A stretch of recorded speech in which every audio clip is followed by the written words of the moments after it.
வா மாமா, இங்க உட்காரு. இருக்கட்டும்.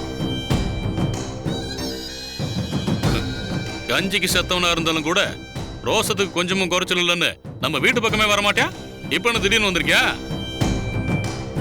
ரோசம் குறைஞ்சு போச்சா இல்ல கஞ்சிக்கு வெளியெல்லாம் போச்சா?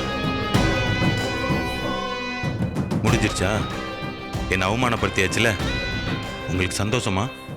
ஏய், நீ எல்லாம் எனக்கு ஆளே இல்ல. ஏதோ என் பொண்டாட்டியோட தம்பியா இருந்ததுனால பொழைச்ச. அதனாலதான் நிக்க வச்சு பேசிட்டு இருக்கேன். இல்லன்னா ஆளும் மண்டையும் பாரு, அப்படியே பொணங்கணக்கா சுடுகாட்டுல இருந்து நேரா எந்திரிச்சு வந்த மாதிரியே இருக்கேன். பா, மாமா பாவம் பா. உனக்கு தெரியாது, என் ஒன்னும் லேசுப்பட்ட ஆளு கிடையாது. கட்டிக்கிட்டவளை வச்சு ஒழுங்கா குடும்பம் நடத்த தெரியாம அவளை எவன் கூடயோ சொல்லவே நாக்கூசுது. ஏனப்பை ஏனப்பை. இப்ப எதுக்கு மாமா அதெல்லாம் பேசிக்கிட்டு? அக்கா, எனக்காக நீ எதுவும் பேச வேணாம். நான் பார்க்க வந்தது என் மாப்பிள்ள வேலை. மாடியில் இருக்கானா? மேலதான் இருக்கு.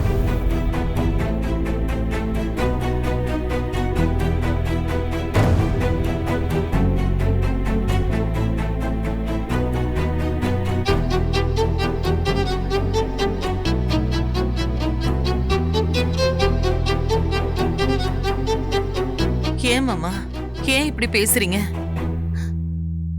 பாவம், அவனுக்கும் நம்மளை விட்ட வேற யாரு இருக்கா? அவன் நம்ம வீடு தேடி வந்திருக்கான். நீங்க அவனை வான்னு ஒரு வார்த்தை கூட கூப்பிடலையே. பத்தாததுக்கு அசிங்கப்படுத்துற மாதிரி வேற பேசிட்டீங்க. அப்படியா? இப்ப அதுக்கு என்ன பண்ணலாம்? மீனா, நீ போய் உன் மாமனை கூப்பிடு. நான் அவன் காலில் விழுந்து மன்னிப்பு கேட்கிறேன். போய் கூப்பிடு.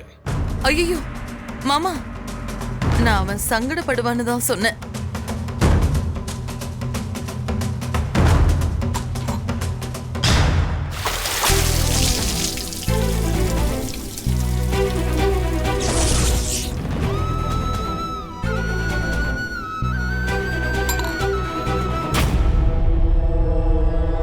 ஏய், உன் தம்பி அந்த பொசக்கட்ட பயலுக்காக எங்கிட்ட எதிர்த்து பேசுறியோ? சிவபதி பொண்டாட்டியா இருக்கிறனால தாண்டி உனக்கு மறுவாத. அத முதல்ல மனசுல வச்சுக்கோ, தெரியுதா?